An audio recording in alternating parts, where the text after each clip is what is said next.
Hello, my name is Helena. They called me a thief in front of everyone. My sister, my boss, yelling across the office like it was her courtroom. She told me to sign or go to jail. My mother, she didn't ask a single question, just looked at me and said, "I already called the cops." And I signed. Not because I was guilty, but because I was prepared. But how do you fight back when your own family builds the trap, and everyone else is too afraid to say your name? What happens when silence isn't protection? It's a weapon. I had barely taken a sip of my coffee when the first words cut through the chatter of the office like a siren. "Stealing company funds? You're finished!" Celine's voice rang from the far end of the open floor. Every screen seemed to freeze. Every pair of eyes lifted, all zeroing in on me. I didn't look up right away. My fingers were still on the keyboard.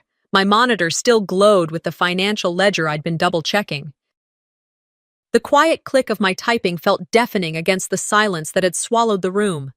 She didn't say my name. She didn't need to. Everyone knew who she meant. My sister, my boss, the golden child, the public face of Draper Corp, and the woman now pointing a perfectly manicured finger at me like I was something to scrape off her Louboutin heels. "I said you're done, Helena." I turned my chair slowly. My throat was dry, but not from fear. Not anymore. Just disappointment, thick and sharp. I met her eyes. She was standing near the glass wall of the conference room, arms folded, eyes gleaming with a fury I didn't recognize. Or maybe I just hadn't seen it turn toward me like this before. People weren't even pretending to work now. Heads peeked over cubicle walls. Some pretended to shuffle papers. Others openly stared. The interns looked thrilled, like it was reality TV. "I'm sorry," I said evenly, finally breaking the silence. Celine scoffed. "Don't play innocent. You've been funneling company money into a ghost vendor account.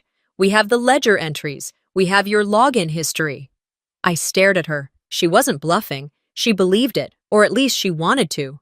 "Security is reviewing the footage now," she added. "But let's not make this harder than it has to be. Clean out your desk." My palms itched to do something, slam the desk, raise my voice, throw something across the room just to match the heat building in my chest. But I didn't move. Not yet. The elevator dinged behind me. Footsteps clicked along the tile, heels, measured, familiar. I didn't need to turn to know who it was. "You brought her here?" I asked without shifting my gaze from Celine. "She insisted," Celine replied. My mother's voice sliced through the air behind me. "Don't act surprised. Actions have consequences." Vera Linnell, matriarch of the Crowley women, master of emotional distance, queen of passive-aggressive silence. She didn't raise her voice. She didn't even come to my side. She just said, "I called the cops." A few audible gasps rippled through the office. That word, cops, had weight. It made everything real, made it dangerous, made it irreversible.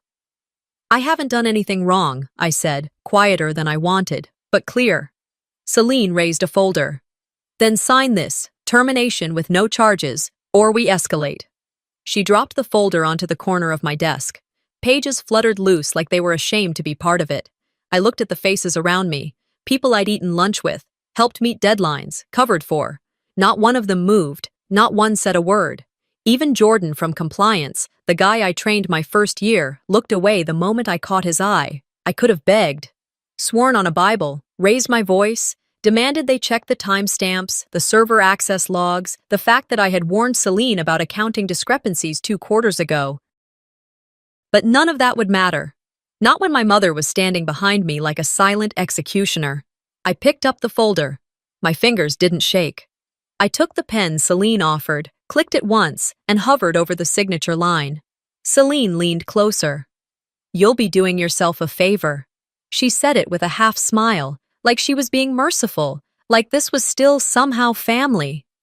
I met her gaze, not hatred, not fear, just something flat, cold. "I'm not signing a confession," I said softly. "I'm signing your sentence." Her brows twitched. I bent down slightly, scribbled something quick on the back of the last page, then folded it all back into the folder. As I stood, I smiled. Just enough. She flinched. I turned and walked back to my desk. The hallway felt longer than usual.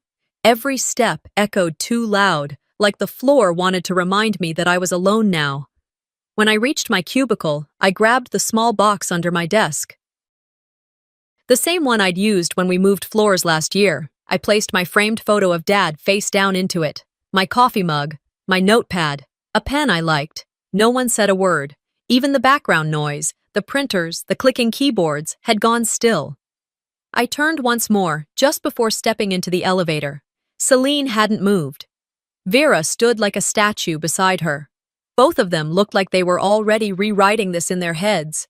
Helena Crowley, emotional, unstable, bitter. She didn't climb fast enough. Let them have that story, for now. The elevator doors closed, and the silence followed me down to the parking garage. I didn't look back, not once, not even when I heard the soft click of the elevator doors closing behind me. There was a strange calm in the way I moved through the hallway, past the reception desk, through the glass doors of Draper Corp, like muscle memory was carrying me forward while my mind floated somewhere detached.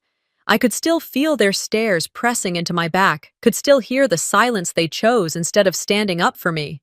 But that was behind me now. I wouldn't give them the satisfaction of seeing me crack. Not Celine, not Vera, not anyone in that office who had watched me burn and called it company protocol. My heels echoed against the tile floor as I returned to my cubicle. The air was heavy, thick with judgment. I didn't need a stopwatch to know the seconds were stretching. Everyone was still watching. I didn't look at a single one of them. I picked up the small cardboard box I'd tucked away under my desk. The same one I had used when we moved offices last year, when I'd reorganized the filing cabinets, when I still believed the work I did mattered to someone besides myself. With deliberate hands, I placed my father's photo inside first, face down.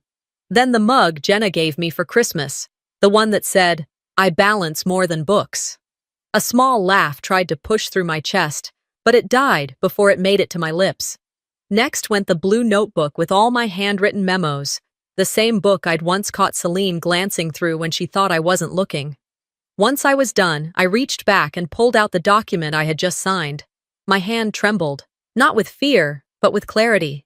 I flipped the last page and wrote 5 words on the back in clean, careful print. "You'll want to read this." I folded the document again, slipped it neatly into the envelope, and walked it back to Celine. She was near the corner of the main conference room, still on her phone, thumbs flying, probably texting our legal team, probably lining up statements for the media, already thinking of spin. She didn't even glance up when I placed the envelope on her desk. "You missed something," I said, softly but clearly. Then I turned and walked out. The building felt colder than it ever had before. Even the lobby, designed to feel like a warm, corporate oasis with its clean marble floors and flower arrangements, felt hollow. As I approached the elevator, a junior staffer, Erin, from Accounts Payable, bumped into me by accident. "Sorry," she muttered. Then under her breath, just loud enough for me to hear, she added, "They're uploading it. The video, the whole thing." I blinked at her. She didn't stop to explain, just kept walking, but I didn't need her to. My mind snapped back to the conference room, to the moment I caught a phone angled subtly toward me. One of Celine's assistants had been filming. They wanted a public fall, something they could leak to the media, spin into control. What they didn't know was that I had seen the lens, and I had smiled for it.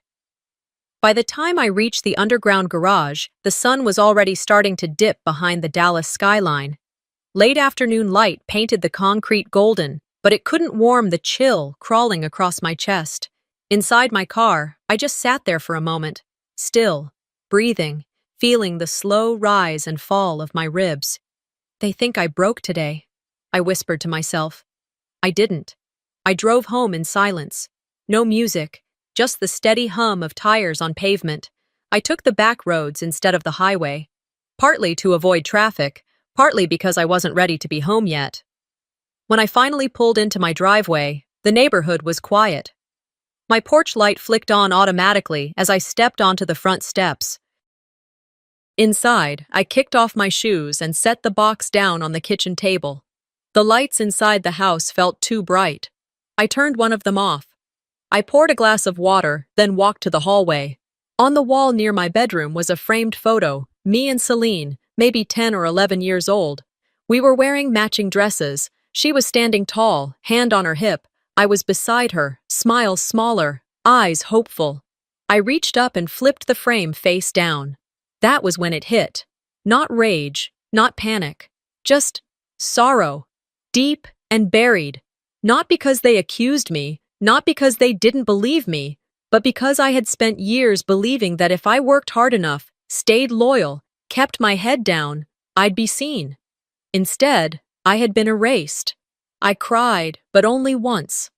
In the hallway, alone, no sobbing, just silent tears, steady and hot, trailing down my cheeks. Then I wiped my face, walked into the office, and opened my laptop. The screen lit up the dark room.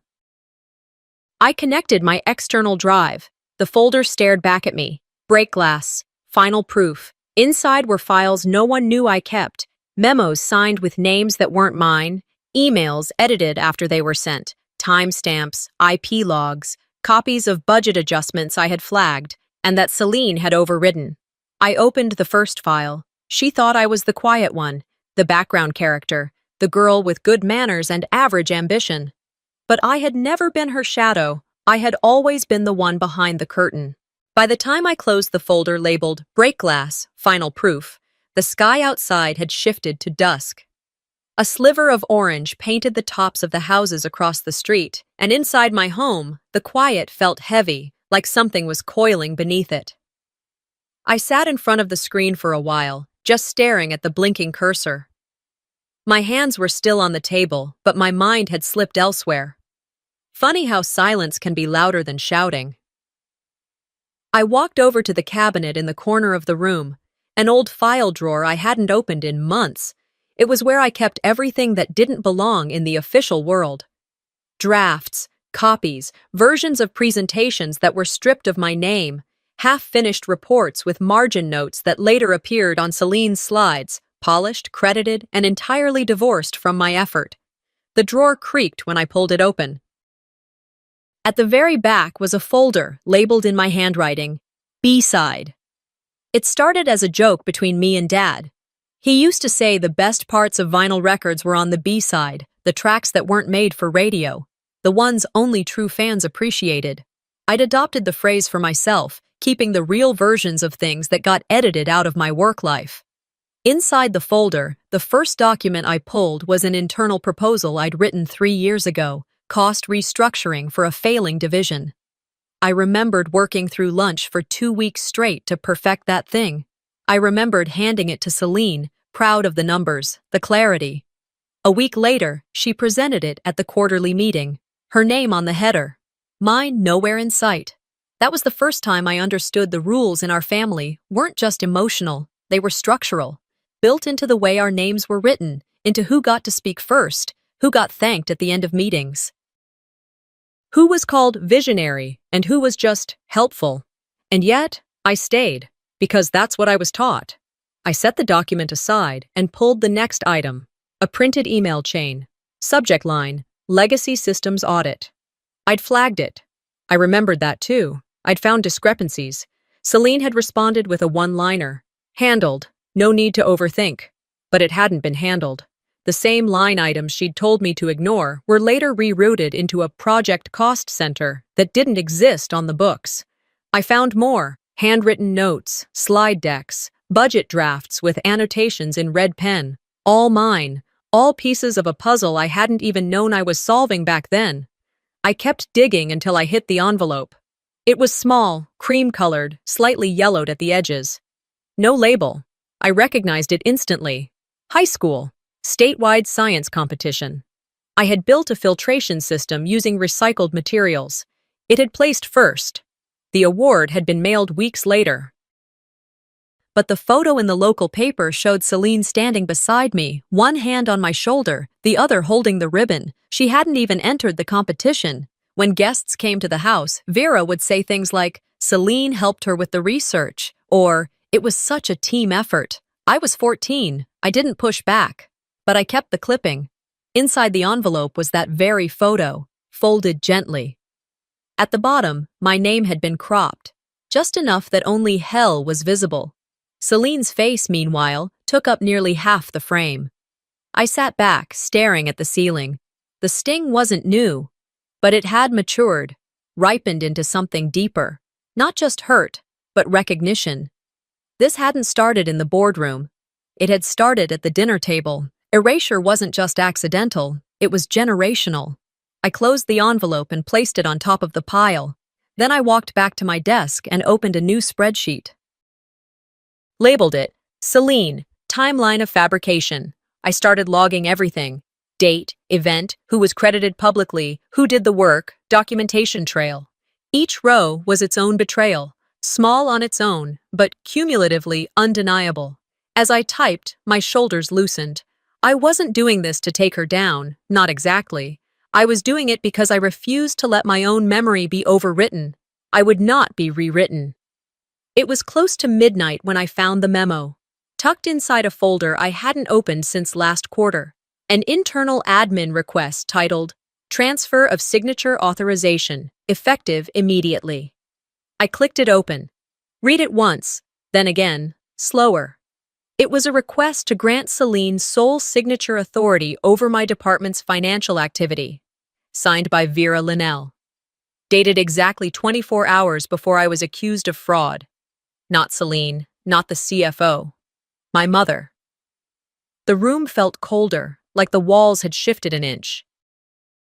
I leaned back in my chair, holding the memo in both hands. Now it made sense, how Celine had moved so fast, so confidently, how no one had questioned her.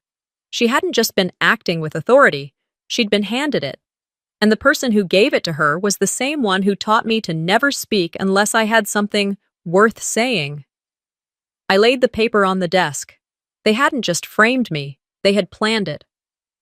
By the time I powered down the computer that night, the neighborhood had gone completely quiet.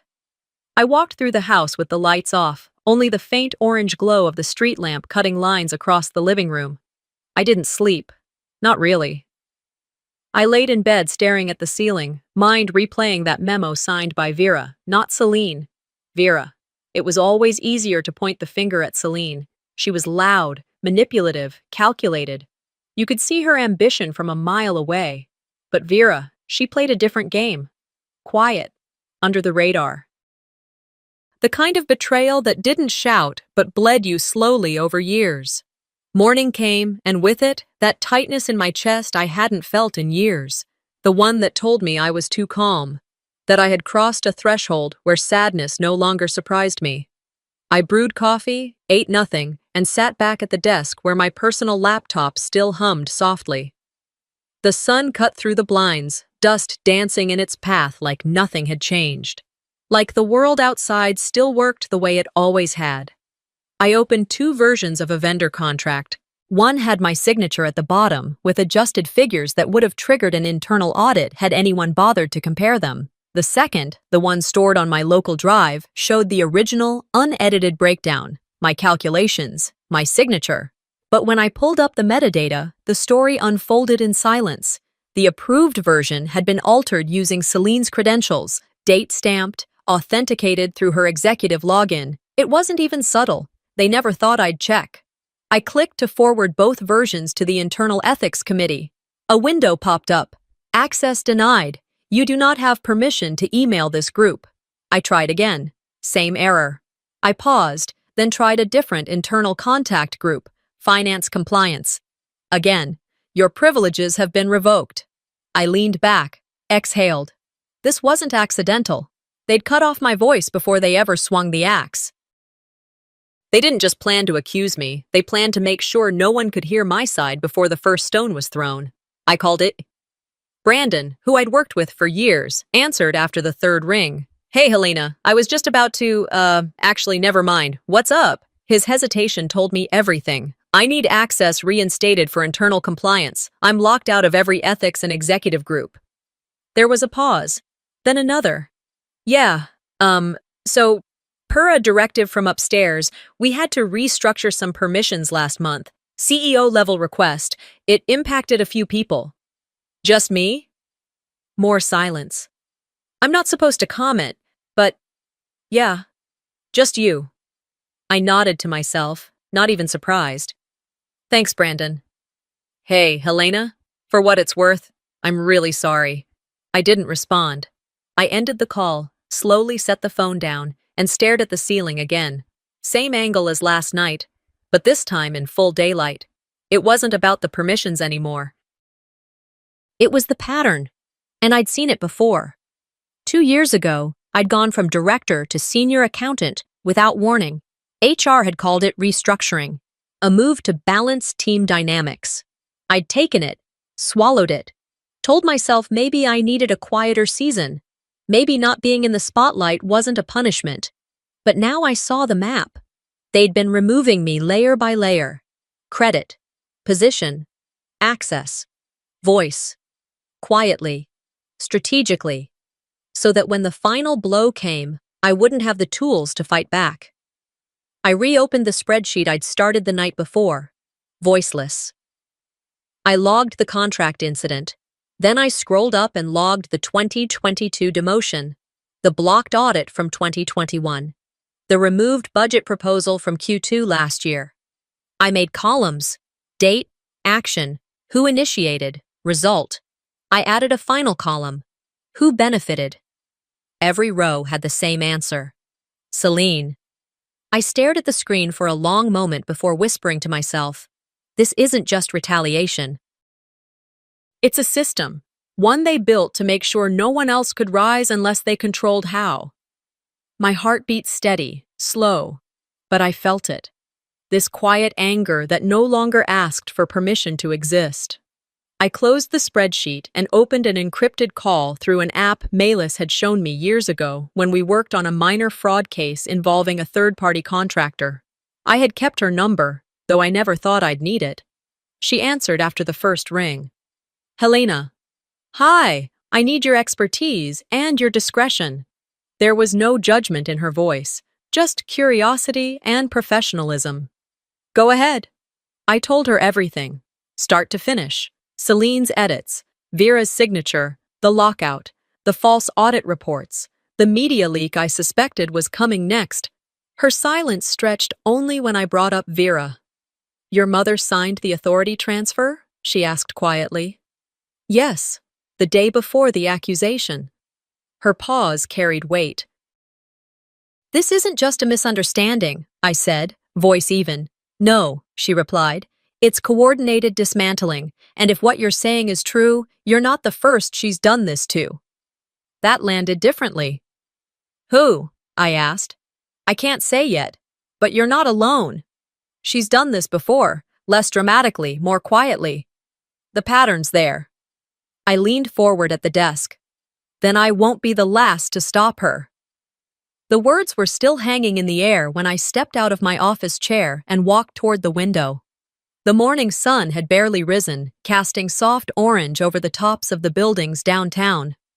Below, cars crawled through intersections, unaware of the war quietly building above them. I wasn't just going to expose what she did to me.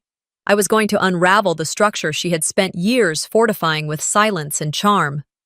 I wrapped my fingers around my coffee mug, lukewarm by now, and let my eyes fall to the contact folder I had avoided for months.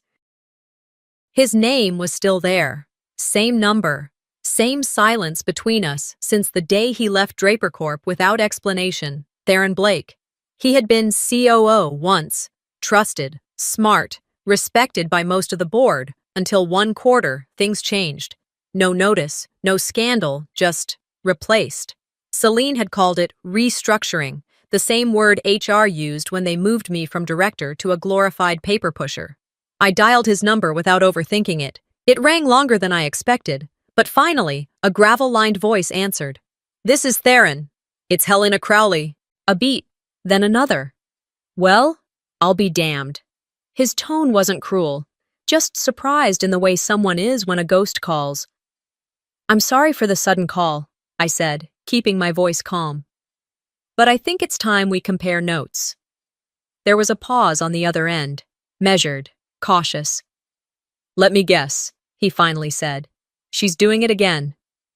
She's perfected it.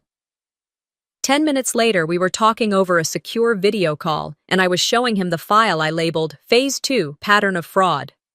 As I scrolled through screenshots, attachments, board presentation summaries with recycled language from my private memos, I saw his jaw harden. "She always did keep your work close," he said. "I just didn't realize how close." "You knew?" "I suspected, but no one had the courage or the documentation. You're the first to map it like this." That word lingered in my head, mapped, because that's what this was. A carefully drawn-out landmine of silencing tactics, professional gaslighting, and credit stealing hidden under smiles and quarterly wins. "I held on to more than I let on," I told him. "I can see that, and I still have all my emails." That changed everything. We started cross-referencing timelines.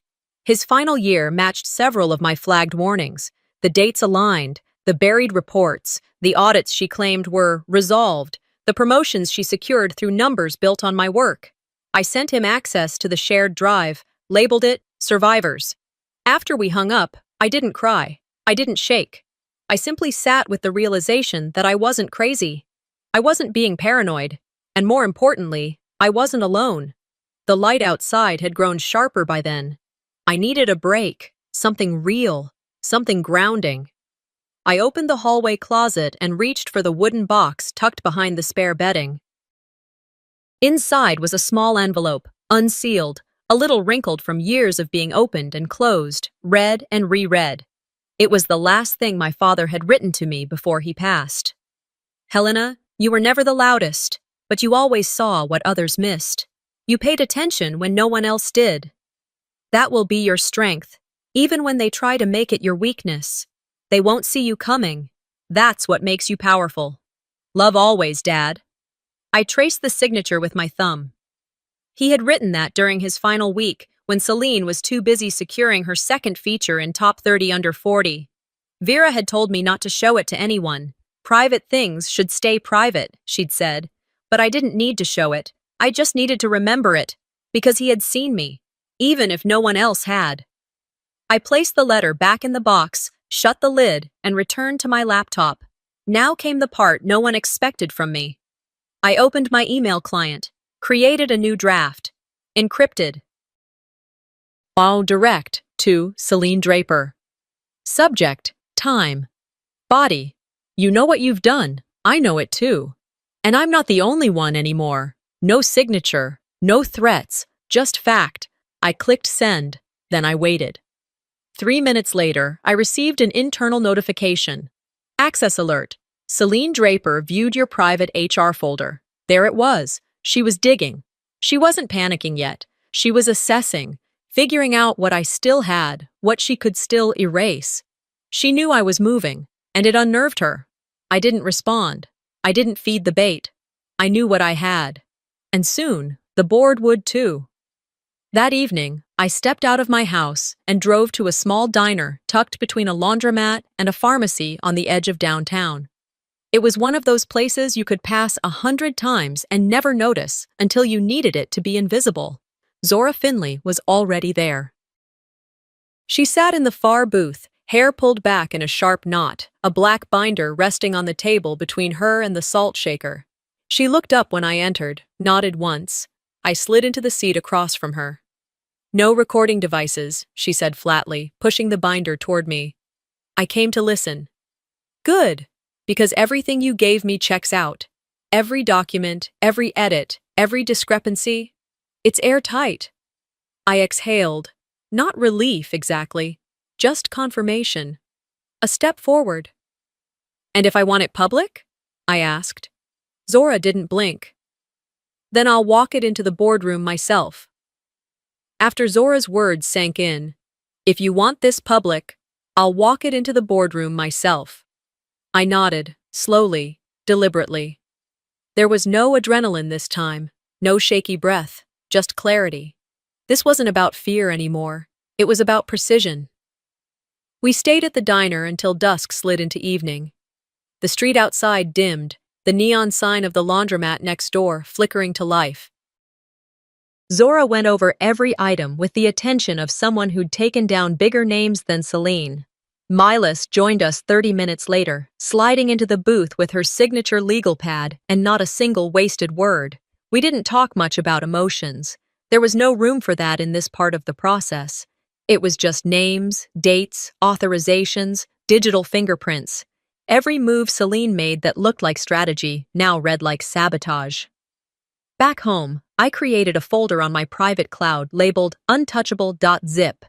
Inside, I compiled every document that would matter to the board: memos showing financial manipulation, audit logs with metadata, signatures digitally altered, and staff testimonies Zora had quietly gathered.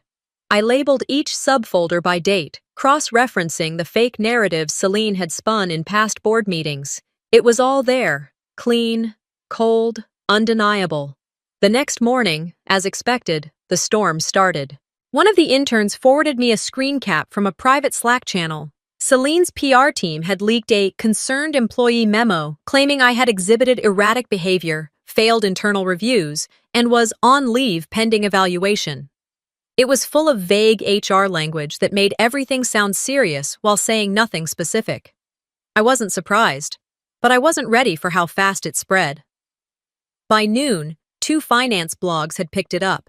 A third one quoted a source close to the situation saying I'd lost her grip under pressure. The kind of framing that doesn't need proof, just whispers loud enough for people to repeat it. In the break room, I overheard someone say, "Poor thing, you could see it coming, right?" It was strategic, designed to weaken me just enough that when the truth came out, it would seem messy, disputed, just one version of events. I didn't respond. I never walked into that room again.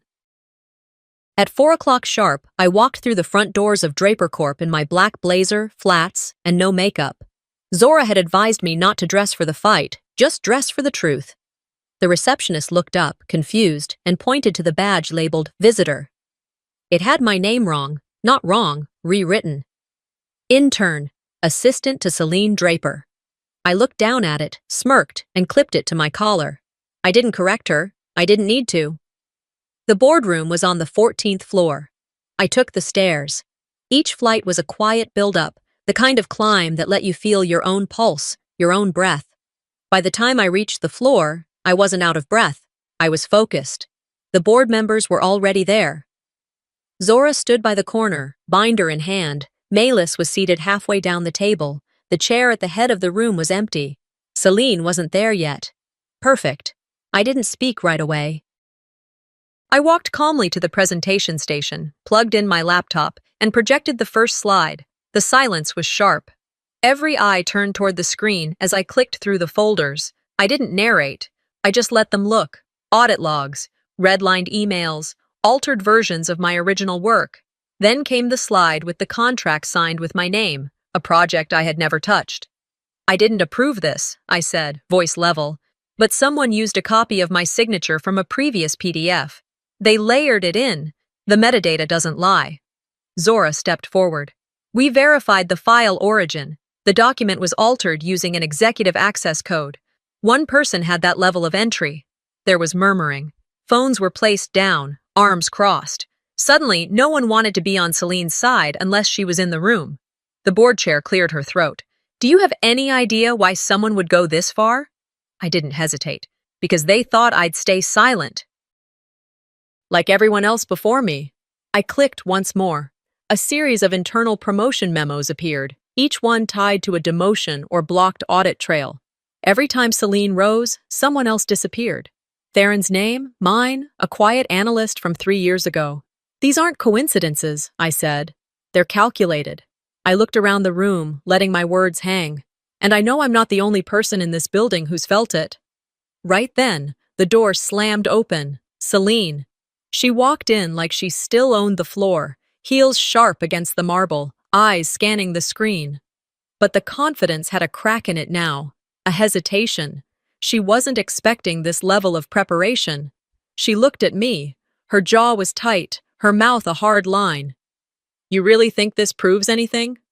I closed the laptop without blinking. "I don't think—" "I know." I stood, pulled the badge from my lapel, and dropped it in the trash can beside the door. Then I looked directly at the board chair. You should call security, but not for me. Celine didn't even pause as she marched in, her heels echoing like hammers against the boardroom floor. Her expression was carved from fury and panic, with just enough confidence layered on top to fake control for the first 20 seconds. She stormed right past Zora, straight to me, her voice raised before the door had even fully swung shut. "This is a circus," she snapped, eyes narrowed. "You've lost it, Helena." I didn't move. The boardroom was quiet now. Not silent in the way of disbelief, but in the way of calculated observation. No one reached for their coffee. No one checked their phones. They were watching her, finally. Not the polished press-ready version, the real one. "Sit down, Celine," the board chair said without looking up from the documents she was reviewing. "We're not finished." Celine turned to her, stunned. It was the first time in years someone at that table had spoken to her like she wasn't the one holding the pen on everyone's raises. She didn't sit. Instead, she pointed at me. "She's manipulating this. She's twisting every detail, digging up things no one remembers, pretending she's some kind of victim. You all know she was always unstable. You've said it yourselves." I let her speak. I didn't interrupt. I just reached into my folder, pulled out a flash drive, and slid it across the table to Zora. She nodded, plugged it into her laptop, and projected the file onto the main screen. "This," I said quietly, "is the original version of the video she posted 2 days ago." I hit play. There I was, sitting at my desk, accused, surrounded by silence. Celine's voice rang through the room, the same words she had posted online, but this time, something was off. The lip sync didn't match the audio. The timestamps were inconsistent. The camera angle twitched, evidence of trimming. Then Zora paused the playback and brought up the metadata. "This file has been edited, audio replaced, timeline compressed, posted from a private account linked to Celine's media assistant." A murmur rose in the room. This wasn't corporate theater anymore. It was exposure. "I never gave consent for that footage to be recorded," I added.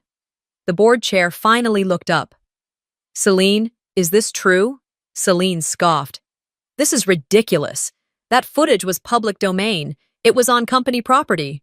Zora replied before I had to. "That's not how privacy law works. Not when there's intent to defame.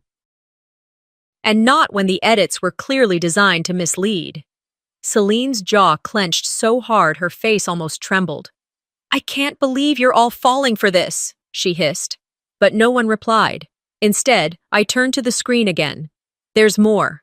I opened my email app on the projector and displayed a message marked Anonymous. Subject line: Q3 numbers. I was told to change them. It came from a current employee, name redacted for safety, who had attached screenshots of a Slack conversation with Celine's operations lead. The messages were clear. "Celine needs those projections bumped. She said the board won't approve expansion without it. Just make it look natural." I didn't speak. I let the words settle into the room like dust. Celine flinched.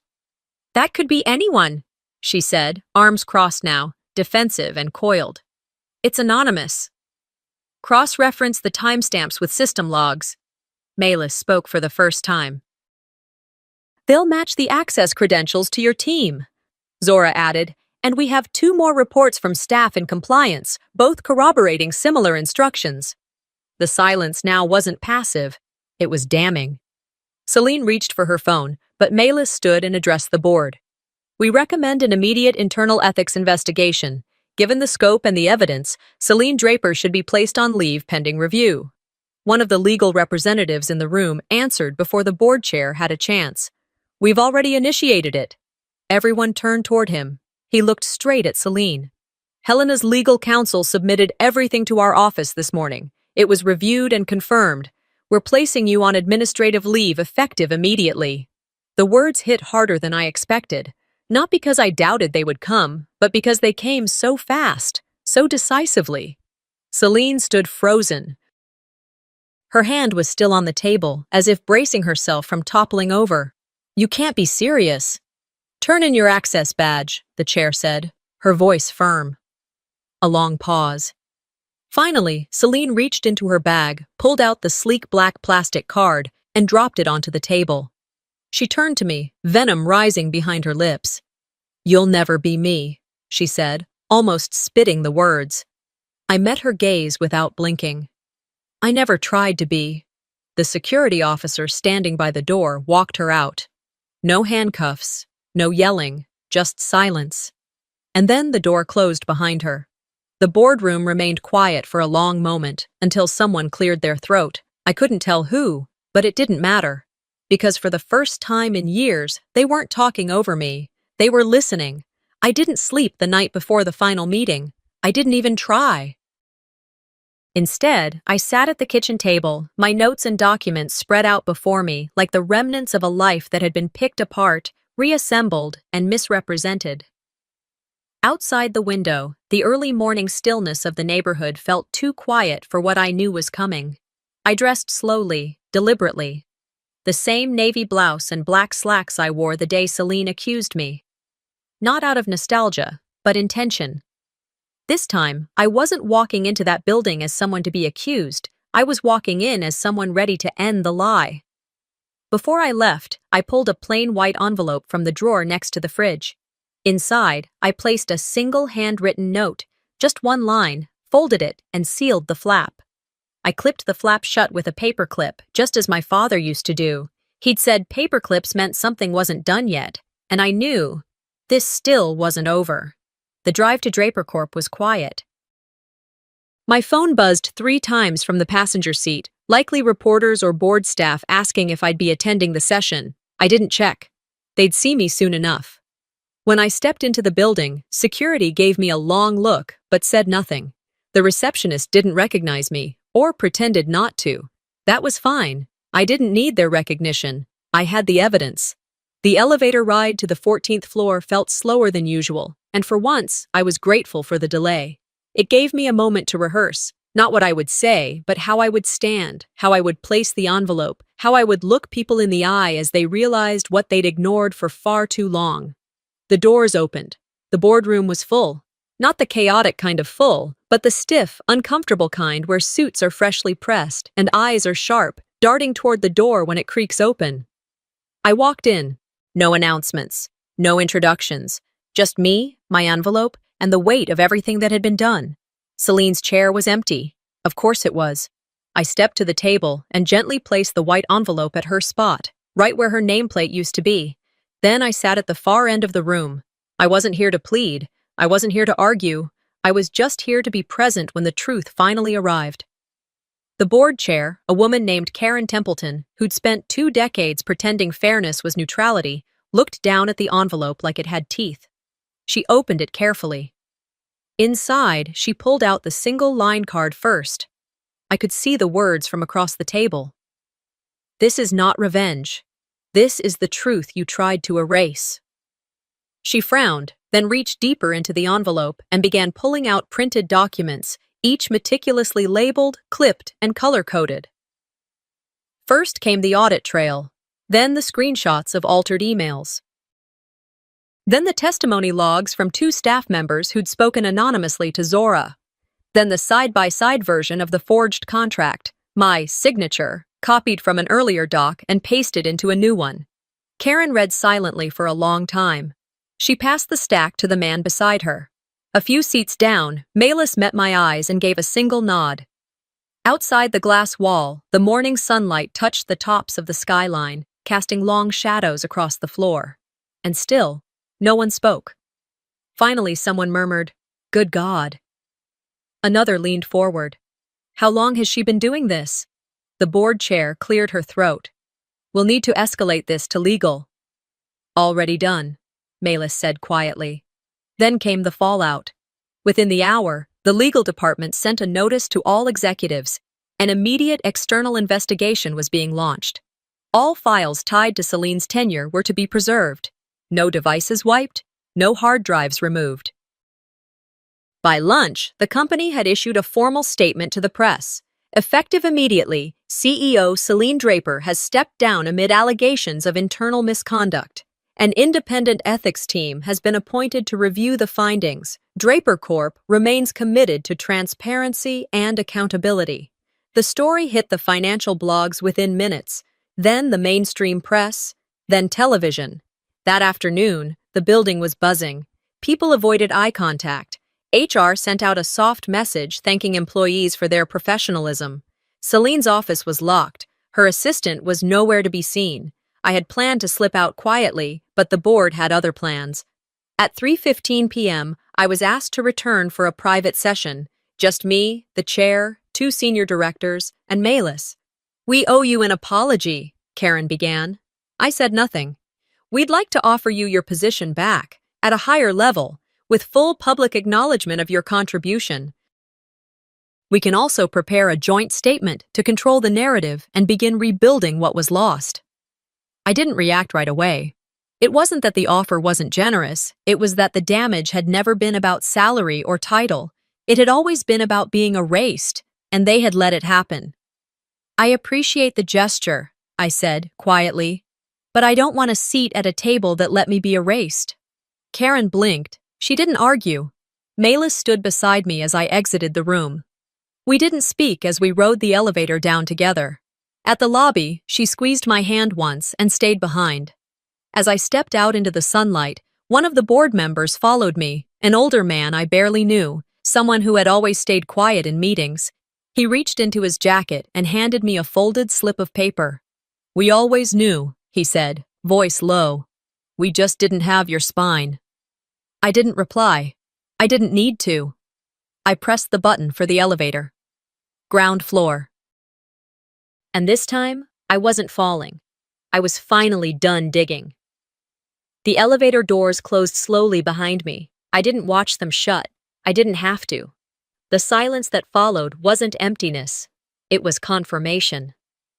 By the time I reached the ground floor, the sun was high and warm, slicing through the windows of the lobby in angled beams. A few receptionists were still whispering in the corner. One of them glanced up as I passed, then quickly looked away. The security guard, the same one who'd once been instructed to escort me out, gave me a subtle nod. I walked past all of it and stepped outside. The street was alive with the usual rhythm of a weekday. People walking briskly with their iced coffees, taxis honking, the occasional overheard phone call. And yet, something in me was entirely still. It had been 3 weeks since the boardroom exploded. Celine was under federal investigation now. Officially, it was no longer whispers or speculation. The Department of Justice had released a statement confirming they were cooperating with independent auditors on multiple counts of financial manipulation and misrepresentation. Her face was no longer on the company homepage. Her office had been emptied discreetly after hours. I didn't watch her press conference. I didn't need to. The headlines told enough of the story. Draper resigns amid ongoing probe. Whistleblower exposes years of internal corruption. But it wasn't the headlines that lingered. It was the echoes that remained in the places no one saw. Vera hadn't called. Not once. After the boardroom collapse, she vanished from the public eye. A few statements were released on her behalf, carefully crafted by lawyers and PR teams. She was unaware. She was misled. She trusted Celine's leadership. I never believed any of it. I knew Vera better than that. I'd seen her ignore my bruised knees as a kid, telling me to be tough like your sister. I remembered when she praised Celine for leadership skills while calling me too sensitive to survive in business. I knew the difference between ignorance and complicity. Now, the invitations had stopped arriving at her door. The clubs she once chaired slowly distanced themselves. The whispers turned back on her. Disgrace, they called it. But I knew the word better. Consequence. She didn't reach out, and I didn't go looking for her. Then came the envelope, not from Vera or the board, but from the company, sealed, thick, and overly formal. Inside, a letter offering me reinstatement. With a new title, a significantly higher salary, full public exoneration, and a media campaign to restore my reputation. I stared at the words, the neat formatting, the soft apology dressed up in corporate language. I placed it back in the envelope. I didn't open it again. Some offers aren't about redemption. They're about protecting what's left of someone else's comfort. Instead, I turned towards something new. Fort Worth isn't far from Dallas, but it felt like another world. Quieter, slower, and, most importantly, untouched by Draper Corp's shadow. I rented a small office above a family-owned bookstore. Nothing fancy, just a desk, a chair, and shelves slowly filling with stories that mattered. I named the firm Echo Point Consulting. Not to be loud, but to remind women like me that their voices don't have to be screams to matter. My first client was a school nurse, blamed for a budget shortfall that had nothing to do with her. They tried to silence her, bury her story under red tape and jargon. I listened to her speak for an hour. She cried, then apologized for crying. I smiled and said, "You don't have to scream, you just have to be heard." That was all she needed. That's what most of us need. Last week, I was sorting through a box in my closet, one of those old cardboard types with handwritten labels from apartments ago. Inside was an old flip phone, dead, dusty. I charged it out of curiosity. It buzzed to life, sluggish and out of sync. One saved voicemail blinked. "Dad." I hesitated for a long time before pressing play. His voice crackled through the old speaker just as I remembered, warm, steady, with that hint of teasing he used when he didn't want me to overthink something. "You're quiet," he said. "But when you speak, it lands." He laughed once, gently, then the message ended. I didn't save it. I didn't need to hear it again. I just needed to know I still believed it. I deleted the message, powered off the phone, and returned it to the box. Some memories are honored not by keeping them, but by letting them rest. The morning after, I took a long walk around the park near the office. It was early, the kind of early where the sun hasn't quite climbed out of the trees, and the air still carries the cool breath of night. I didn't wear headphones. I didn't check my phone. I just walked. One step, then another. People passed by with their dogs, their coffees, their tired yawns. No one recognized me. No one knew my story, and for the first time, that felt like peace. I paused at a bench near the pond. The water was still. A few ducks floated lazily. Somewhere nearby, a child laughed, sharp and clear like wind chimes. I sat down, closed my eyes, and took one long breath in, then out. No bitterness, no vengeance, just air. I didn't destroy them. I revealed them. And in doing so, I found myself.